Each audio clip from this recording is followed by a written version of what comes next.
नमस्कार मंडळी. प्रसिद्ध अभिनेते अमिताभ बच्चन यांचा कौन बनेगा करोडपती हा कार्यक्रम लोकप्रिय कार्यक्रमापैकी एक आहे. या कार्यक्रमाचा सीझन सुरू होऊन आतापर्यंत 26 वर्षाचा काळ लोटला आहे. या कार्यक्रमामुळे बऱ्याच लोकांचं जीवन बदललं आहे.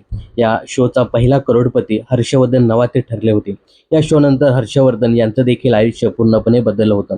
हर्षवर्धन यांनी यानंतर अभिनेत्री सारिका नवाते यांच्याशी लग्नगाठ बांधली. अशातच नुकत्याच दिलेल्या एका मुलाखतीमध्ये सारिका यांनी आपल्या पतीबद्दल भाष्य केलं आहे. सारिका नवाते यांनी बऱ्याचशा मराठी मालिकांमध्ये महत्त्वपूर्ण भूमिका साकारल्या आहेत. सध्या त्या कमळी या मालिकेत काम करत आहेत. नुकत्याच दिलेल्या एका मुलाखतीमध्ये सारिका यांचे पती हर्षवर्धन यांच्याबद्दल विचारण्यात आलं.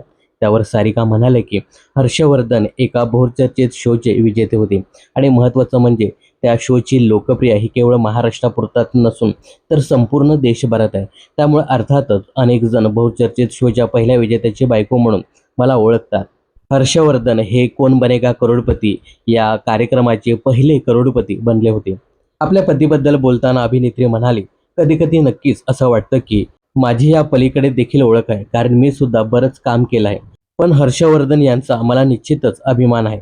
त्यामुळे या सगळ्याच्या चर्चा लाईटली घेते. फक्त आपलं काम प्रामाणिकपणे करत राहायचं याकडे माझं लक्ष असतं, असं सारिका यांनी नुकत्याच दिलेल्या राजश्री मराठीच्या मुलाखतीत सांगितलं आहे. दरम्यान कौन बनेगा करोडपती हा शो जिंकल्यानंतर हर्षवर्धन हे कॉर्पोरेट क्षेत्रात काम करतात. एका मुलाखतीत त्यांनी देखील सांगितलं होतं की त्यांना IAS अधिकारी व्हायचं होतं, पण कौन बनेगा करोडपती नंतर त्यांचं आयुष्य पूर्णपणे बदलून गेलं. शिक्षणासाठी त्यांना कर्ज घ्यावं लागलं नाही. तर या शो नंतर ते UK ला गेले आणि तिथे MBA केलं.